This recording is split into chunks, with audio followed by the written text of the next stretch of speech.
Good morning, students. My name is Anju Bala. I am your new teacher. I am teaching you SS.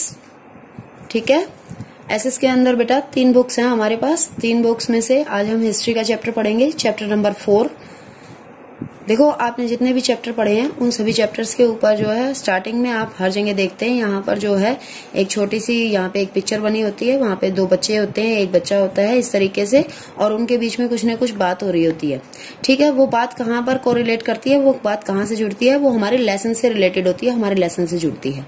ठीक है, यहाँ पर देखो, जसपाल और हरप्रीत अपने घर के पास की गली में क्रिकेट खेल रहे थे। उन्होंने देखा कि कुछ लोग उस खंडर घर की तारीफ कर रहे थे जिसे गली के बच्चे भूताहा घर कहा करते थे। भूताहा मतलब भूत का घर, भूत जैसा घर, भूत जहां पर भूत रहते हो।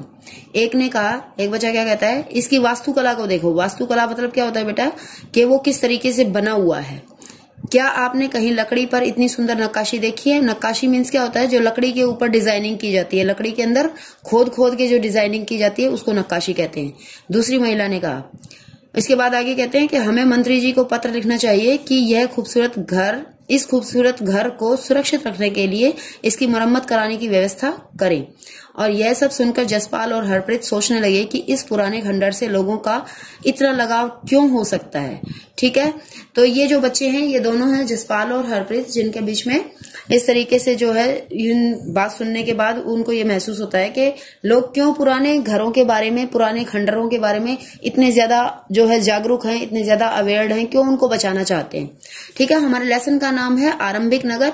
आरंभिक नगर यानी कि जब बिल्कुल हम जो है स्टार्टिंग में किस प्रकार के नगर हुआ करते थे, जब जो है लोग केव्स में ना रह करके और जो है ऐसे टेम्पररी हाउसेस को छोड़ करके केव्स में ना रह करके और शहरों में रहना उन्होंने धीरे धीरे जो है बिल्डिंग्स वगैरह में रहना शुरू किया। तो वो कैसे, किस तरीके से स्टार्ट हुआ उसके बारे में है ये लेसन, कि अक्सर पुरानी इमारत अपनी कहानी बताती है। ठीक है, कैसे बेटा, ये जो पुरानी इमारतें होती हैं ये कैसे अपनी कहानी बताती हैं। हमें नॉर्मली देख करके, किसी के घर को देख करके हम क्या बता सकते हैं कि वो घर किसी अमीर व्यक्ति का है या गरीब व्यक्ति का है, नया है या पुराना है। वो जो एक पर्टिकुलर टाइम है, एक विशेष समय है, उसमें किस प्रकार के लोगों को घर किस प्रकार के बनाते होंगे, क्या चीजें किस तरीके से काम करती होंगी, इस तरीके से हम पता लगा सकते हैं। देखो, लगभग 150 साल पहले यानी कि 150 वर्ष पहले जब पंजाब में पहली बार रेलवे लाइनें बिछाई जा रही थी, तो इस काम में जुटे इंजीनियरों को अचानक हड़प्पा पुरास्थल मिला। ठीक है, हड़प्पा पुरास्थल, हड़प्पा कहां पर है, आपके साइड में देखो मैप बना हुआ बेटे, उधर आप ध्यान से देखिए। हड़प्पा जो है ये है, और उसको इस तरीके से आप अपनी बुक में सर्कल कर लीजिए। ठीक है, जहां पर जो भी नाम आएगा आप साथ में फटाक से मैप की तरफ देखेंगे और मैप में उसको तुरंत सर्कल करेंगे। जो आधुनिक पाकिस्तान में है, ठीक है, आजकल जो है ये हड़प्पा कहां पर है, आजकल ये पाकिस्तान के अंदर है, इंडिया के अंदर नहीं है।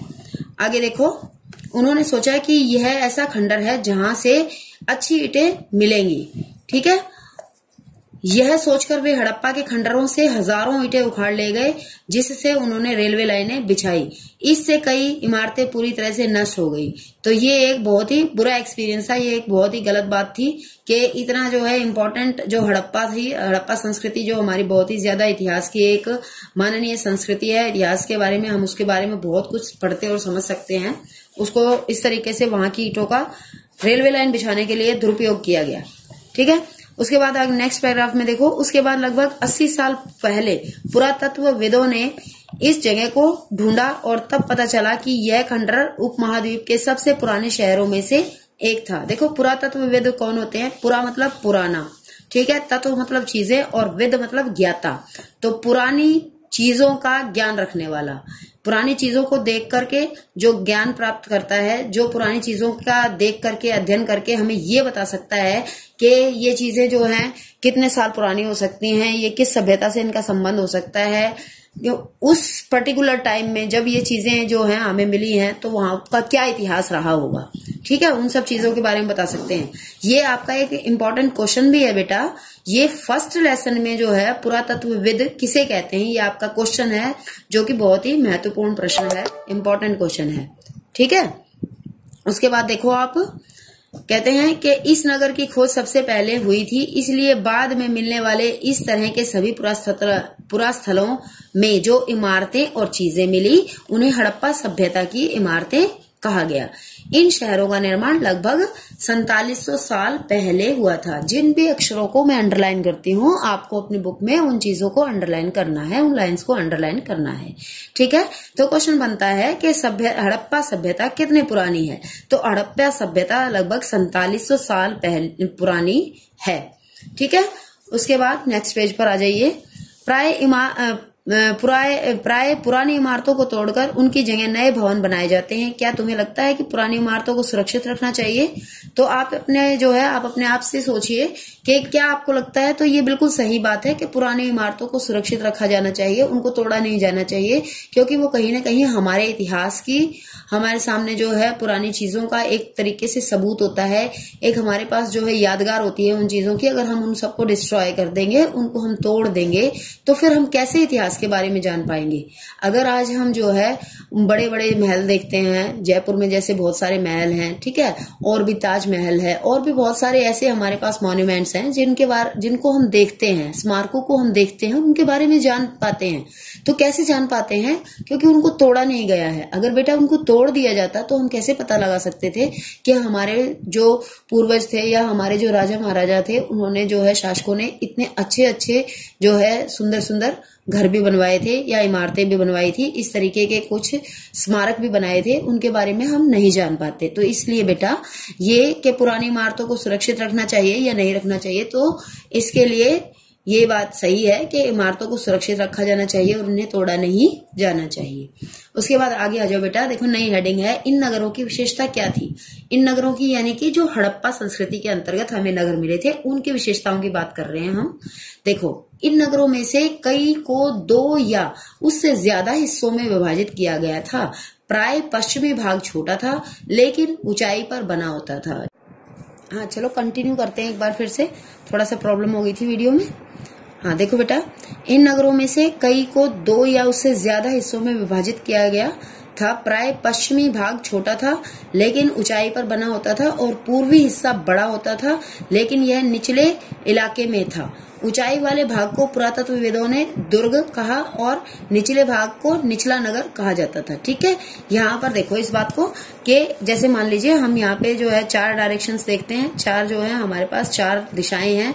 इस तरीके से देखो, इस तरीके से बना ले रहा ना, और देखो ये पूर्व होता है, ये पश्चिम होता है, ये उत्तर होता है, ये दक्षिण होता है। ठीक है, तो ये क्या बता रहे हैं कि पश्चिमी भाग छोटा था। जो पश्चिम वाला भाग है यानी कि ये वाला भाग क्या होता था, ये छोटा होता था। ठीक है, लेकिन ये ऊंचाई पर होता था। और पूर्वी भाग क्या होता था, ये छोटा होता था, ये बड़ा होता था, और लेकिन ये नीचे होता था। ठीक है, ये बड़ा होता था और ये नीचे होता था। ठीक है, तो आप इसको बेटा कैसे समझेंगे कि जो पश्चिम साइड थी वो छोटी होती थी, यानी कि यहाँ पर कौन रहता था, राजा रहता था, और यहाँ पर कौन रहता था, यहाँ पर प्रजा रहती थी। ठीक है, इस तरीके से होता था।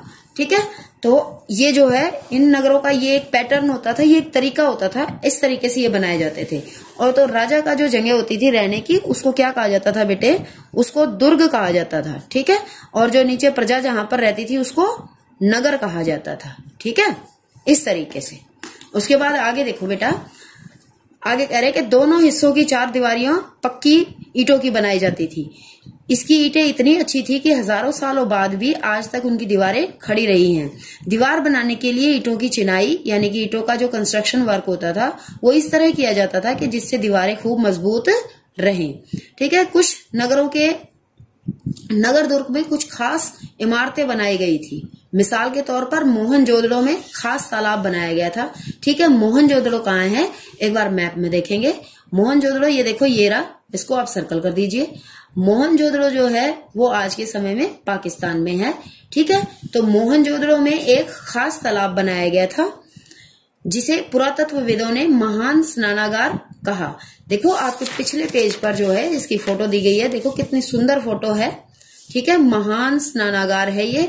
ठीक है, दिखने में आपको अच्छे से पता लग रहा होगा ये किस तरीके से बना हुआ है, बहुत बड़ा सारा और मजबूत दिखाई दे रहा है बिल्कुल। ठीक है, देखो इस तालाब को बनाने में ईंट और प्लास्टर का इस्तेमाल किया जाता था। इसमें पानी का रिसाव रोकने के लिए प्लास्टर के ऊपर चारकोल, ठीक है, प्लास्टर के ऊपर चारकोल, जिससे जो अपनी सड़कें बनाने में प्रयोग किया जाता है चारकोल, जिसको आप तारकोल के नाम से जानते हैं। तो वो चारकोल की परत चढ़ाई गई थी और इस सरोवर में दो तरफ से उतरने के लिए सीढ़ियां बनाई गई थी। देखो बेटा पीछे देखो, मैं इसमें फोटो में दो तरफ सीढ़ियां, देखो ये स्टेयर्स हैं, सीढ़ियां हैं, ठीक है, और एक इसके सामने है फ्रंट में, इधर सीढ़ियां बनी हुई हैं, दोनों तरफ से दो तरफ सीढ़ियां बनाई गई हैं इसके अंदर उतरने के लिए, ठीक है। उसके बाद चारों तरफ और चारों ओर कमरे बनाए गए थे। इसमें भरने के लिए पानी कहां से लिया जाता था? कुएं से निकाला जाता था। देखो कुएं का चित्र भी जो है अगले पेज पर आपके यहाँ पे कुआं भी बना हुआ है, ठीक है, इस तरीके से।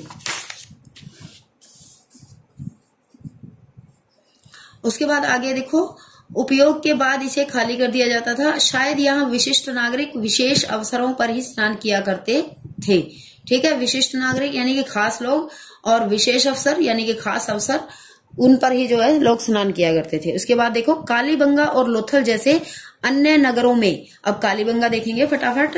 कालीबंगा कहाँ है बेटा? ये देखो कालीबंगा है, ये इसको सर्कल कर लो। और लोथल, अगला नाम लोथल है, लोथल को सर्कल कर लो, ये हो गया सर्कल। ये कहाँ पर है? ये लोथल कहाँ पर है बेटे? गुजरात में है। कालीबंगा कहाँ है बेटा? ये राजस्थान में है, ठीक है। जैसे मैं अपनी बुक में लिख रही हूँ, आप भी अपनी बुक में ऐसे ही लिखेंगे, ठीक है। इसके बाद आगे देखो बेटा कि कालीबंगा और लोथल जैसे अन्य नगरों में अग्निकुंड मिले हैं। अग्निकुंड क्या होती है बेटा? अग्निकुंड होती है जैसे इस टाइप का जो है, एक बड़ी बड़ी जगह होती है जहां पर जो है आग जलाई जाती है, उस तरीके से जहां संभवतः यज्ञ किए जाते होंगे। तो उन अग्निकुंडों का प्रयोग किस लिए किया जाता था? यज्ञों के लिए किया जाता है, यज्ञ करने के लिए। हड़प्पा, मोहनजोदड़ो और लोथल। हड़प्पा आपने पहले ही इसको जो है कर लिया है, मोहनजोदड़ो को भी कर लिया है और लोथल को भी कर लिया है, वेरी गुड। तो हड़प्पा, मोहनजोदड़ो और लोथल जैसे कुछ नगरों में बड़े बड़े भंडार गृह जिसे हम आजकल हम क्या कहते हैं? स्टोर, ठीक है, जिसे आजकल हम स्टोर कहते हैं, तो वो भंडार गृह होते हैं। देखो इसके बाद ये ऊपर बेटा जो लिखा हुआ है, इसको भी आप जरूर रीड करेंगे, ये इंपॉर्टेंट रहता है, ठीक है। ये नगर आधुनिक पाकिस्तान के पंजाब और सिंध प्रांतों, भारत के गुजरात, राजस्थान, हरियाणा और पंजाब प्रांतों में मिले हैं। जैसे देखो ये राखीगढ़ी है, राखीगढ़ी कहाँ है बेटा?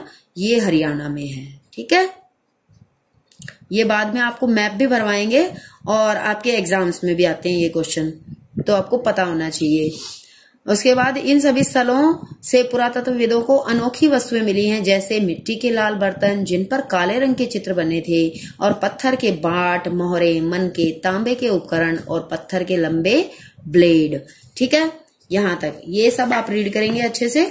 और इसके बाद जो है नेक्स्ट टॉपिक हमारा है भवन, नाले और सड़कें, ठीक है। ये हम जो है आपको नेक्स्ट वीडियो में मैं आपको बताऊंगी। जो कुछ अगर आपको समझ नहीं आया हो तो आप मुझसे पूछ सकते हैं वापस, ठीक है। जैसे जैसे मैं जहां से अंडरलाइन करती हूँ बेटा, वहां पे अंडरलाइन करना है। जहां पे मैप में मैंने सर्कल लगाया है वैसे सर्कल लगाना है। बुक को अनावश्यक रूप से गंदा नहीं करना है, और बुक खरीदते वक्त आप बिल्कुल ध्यान रखेंगे कि बुक आपको ऐसी लेनी है जिसके अंदर आप मैप अच्छे से पढ़ पाए। जो भी बच्चे नई बुक ले रहे हैं चाहे पुरानी बुक ले रहे हैं, आपको ये ध्यान में रखना है बेटा कि मैप जो है उसमें अच्छे से पढ़ा जा रहा हो, मैप उसमें ठीक ढंग से जो है छपा हुआ हो, अक्षर सही तरीके से पढ़े जा रहे हो, क्योंकि बार बार जो है हमें मैप देखना पड़ेगा, मैप की जरूरत पड़ेगी। तो मैप एकदम साफ और क्लियर होना चाहिए, ठीक है। Thank you all of you.